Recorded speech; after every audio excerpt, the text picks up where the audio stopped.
నిన్న ఒక వీడియోలో అమెరికా ఇరాన్ యుద్ధము మధ్య ఏం జరిగింది అంటే మీకు వాళ్ళ వార్ సెక్రటరీ హెక్సెత్ ఇలాగ మన వద్ద ఆయుధాలు అయిపోయాయి, థర్డ్ మిసైల్స్ అనేవి లేవు, ఇక మనము ఇరాన్తో యుద్ధము చెయ్యలేము అని అన్నాడు. అవునా? మరి స్ట్రాటజీ ఏమిటి? అమెరికా వాడి థర్డ్ మిసైల్ అన్నప్పుడు 30 కోట్ల రూపాయలు, అదే ఇరాన్ వాడు మీకు 15 లక్షల రూపాయలు ఖర్చు అయ్యే డ్రోన్ పెట్టుకొని వాళ్ళని ఎదిరించాడు. ఇది ఘన విజయం అనాలండి. ఎందుకంటే డొనాల్డ్ ట్రంప్ మార్చి నెల మేము ఈ యుద్ధాన్ని గెలిచేసేము అని అన్నాడు. మరి ఇవాళ ఆగస్టు ఆయుధాలు అయిపోయాయి అని చెప్తున్నారు. సో మీకు అర్థమయ్యే ఉంటుంది అక్కడ ఏం జరిగింది అనేది. మీకు చీప్ డ్రోన్స్, ఇక్కడ కాస్ట్లీ మిజైల్స్, ఫైనల్గా శత్రువుకే అడ్వాంటేజ్. కాబట్టి ఇరానే యుద్ధంలో గెలిచింది అనేది క్లియర్గా చెప్పొచ్చు. మరి ఇజ్రాయెల్ వాళ్ళకు కూడా ఇదే ప్రాబ్లం కదండి. ఐరన్ డోమ్ అన్నారు, చాలా కాస్ట్లీ. ఒక్కొక్క ఇంటర్సెప్టర్ మిజైల్ మీకు చాలా కాస్ట్లీగా ఉండడంతో ఎక్కువ కాలం మీరు యుద్ధము చెయ్యలేరు. మరి ఇప్పుడు పాకిస్తాన్ వాడు కూడా సరిగ్గా ఇలాంటి ప్లాన్లోనే ఉన్నాడు కదా. 250 హౌవిట్జర్స్ను LOC వద్ద మోహరించాడు. ఏం చేస్తాడు? మనము మన ఆయుధాలనంతా రెడీ చేసుకున్నాక ఈ చీప్ డ్రోన్స్ని మన పైన వాడతాడు. మరి మన వద్ద ఇప్పుడు ఒక బ్రహ్మోస్ అన్నారు అనుకోండి, ఆల్మోస్ట్ 25 కోట్లండి. ఒక సూపర్సానిక్ మిజైల్ 25 కోట్లు, ఎంత కాస్టో చూడండి.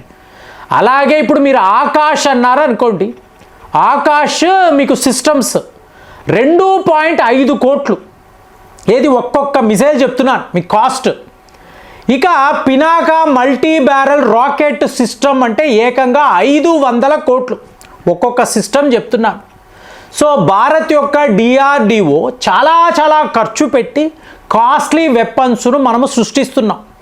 సో మరి ఇప్పుడు పాకిస్తాన్ వాడు చైనా యొక్క చీప్ డ్రోన్స్, అలాగే టర్కీ వాడు ఇచ్చే డ్రోన్స్, వీటిని పెట్టుకొని మనతో యుద్ధము అన్నాడు అనుకోండి, మనకి ఎలాంటి నష్టం?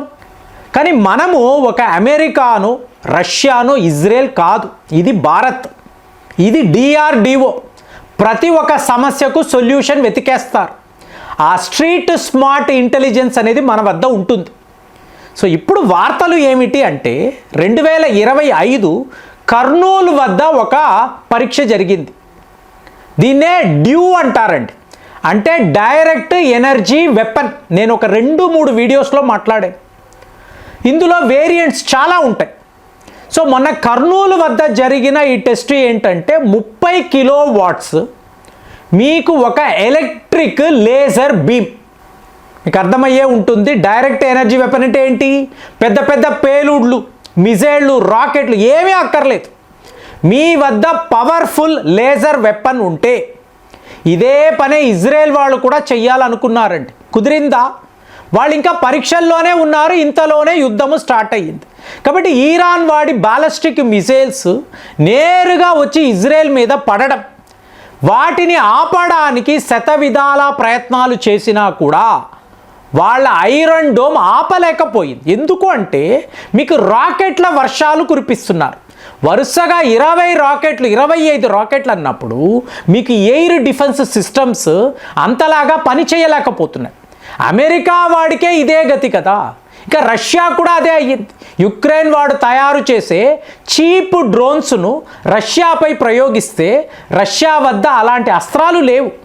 దాంతో వాళ్ళు ఇరాన్ వద్ద షాహీద్ డ్రోన్స్ అంటే ఒక 15 లక్షలు ఉంటుందండి.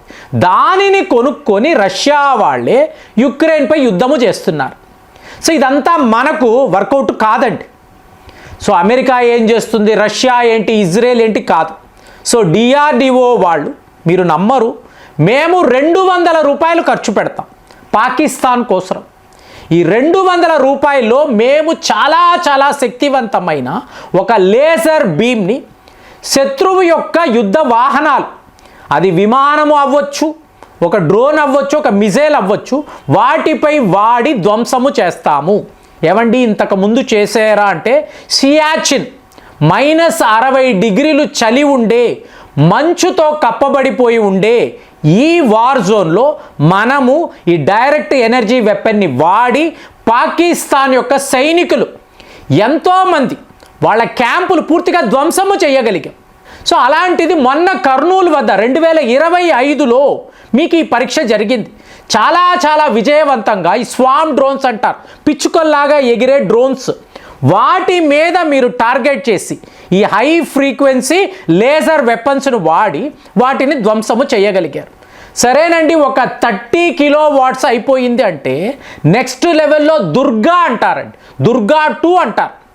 అంటే డైరెక్షనలీ అన్రెస్ట్రిక్టెడ్ రే గన్ ఏరియా అంటారండి, దీన్నే దుర్గా 2 అంటారు. అంటే మనము కాళీ 5000 గురించి మాట్లాడాం, చాలా చాలా పవర్ఫుల్గా ఉండే ఒక లేజర్ వెపన్.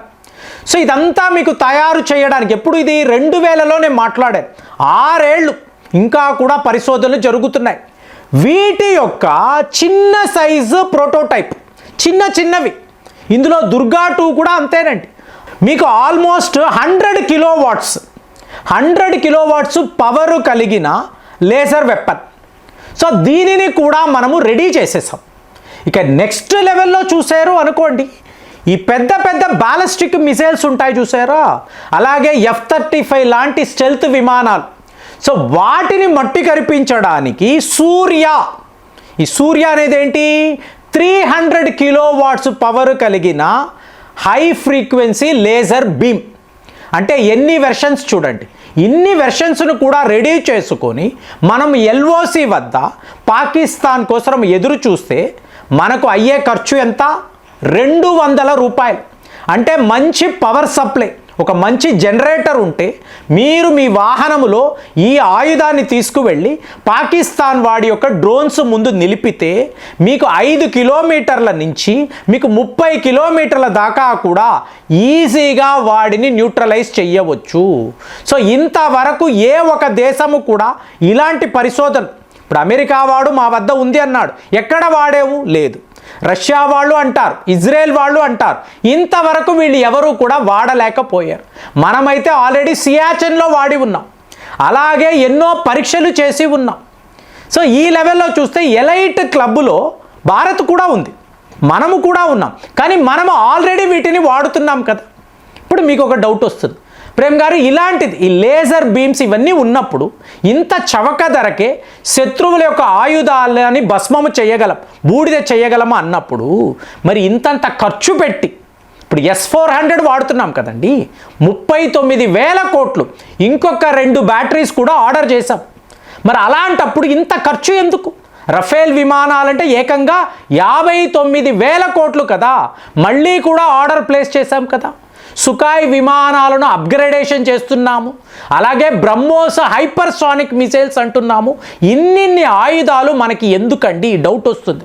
మనము ఎలా చూడాలి అంటే, రేపు అమెరికాతో యుద్ధము అన్నప్పుడు ఈ ఆయుధాలు పనిచేయవండి, ఈ లేజర్ బీమ్స్ పనిచేయవు, మీరు వెళ్ళాల్సిందే. అప్పుడు ఇలాంటి ఆయుధాలు, బ్రహ్మోస్ లాంటి ఆయుధాలు మీ వద్ద ఉండాలి.